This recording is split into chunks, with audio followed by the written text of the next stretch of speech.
तो hello guys, welcome to my chemistry channel. तो आज हम सीखने वाले हैं बायो इनऑर्गेनिक केमिस्ट्री के एक टॉपिक के बारे में, जिसमें कि बता रहे हैं कि process of transport of ferrous, कि फेरस का जो ट्रांसपोर्ट है वो हमारी बॉडी के अंदर किस तरह से होता है। ये एक बहुत ही सिंपल सी प्रोसेस है जिसको हम 5 पॉइंट्स के अंदर समझेंगे। कि सबसे पहले पॉइंट के अंदर बता रहा है कि जो हमारा फेरस +3 वाला जो आयन है वो ट्रांसफेरिन के साथ में बाइंड करता है कि ट्रांसपोर्ट ऑफ फेरस को, ठीक है, फेरस के ट्रांसपोर्ट के लिए इस ट्रांसफेरिन नाम का जो हमारा जो प्रोटीन है उसके साथ में ये बाइंड करता है two different parts of body, कि बॉडी के डिफरेंट पार्ट्स तक क्या बोलते हैं फेरस को पहुंचाने के लिए, ठीक है। तो इसको शॉर्ट फॉर्म में लिख सकते हैं कि फेरस +3 का आयन ट्रांसफेरिन के साथ में जुड़ करके बॉडी पार्ट्स के अंदर उसको ट्रांसपोर्ट करता है।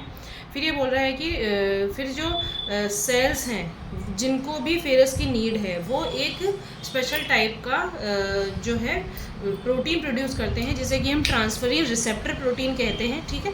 फिर आगे जो ट्रांसफेरिन रिसेप्टर प्रोटीन है वो बाइंड कर जाता है उस फेरस लोडेड वाले ट्रांसफेरिन के साथ में, ठीक है।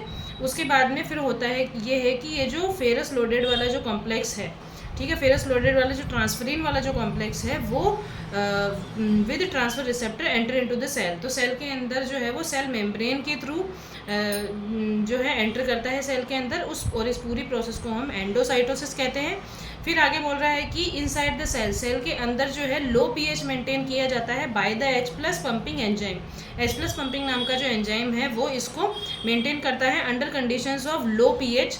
जो CO3 है वो अब जो है वो फेरस के साथ में बाइंड नहीं करेगा, और जो हमारा पूरा जो कॉम्प्लेक्स था ट्रांसफेरिन वाला वो अब क्या होगा, अनस्टेबल हो जाएगा। अनस्टेबल हो जाएगा तो वो क्या करेगा, जो ट्रांसफेरिन जो है वो भी अब जो है फेरस को टाटा बाय बाय बोल देगा कि भाई अब जब ये कॉम्प्लेक्स पूरा टूट ही गया है तो मैं तुम्हारे साथ जुड़ करके क्या ही करूँगा। तो ये भी जो है इसको रिलीज़ कर देता है, और इस तरह से जो है हमारा पूरा जो हमारा फेरस का जो ट्रांसपोर्ट का जो भी हमारा ये पूरा प्रोसेस था वो इस तरह से होता है।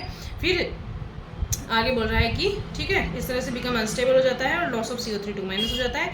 और this is the story of transportation of ferrous in our body, की बॉडी के अंदर जो हमारा ट्रांसफेरिन है उसको कैसे उसको पहुँचाता है। Okay guys, thank you for today. Next day हम एक अदर टॉपिक के साथ में मिलेंगे, तब तक के लिए stay tuned. Okay, thank you.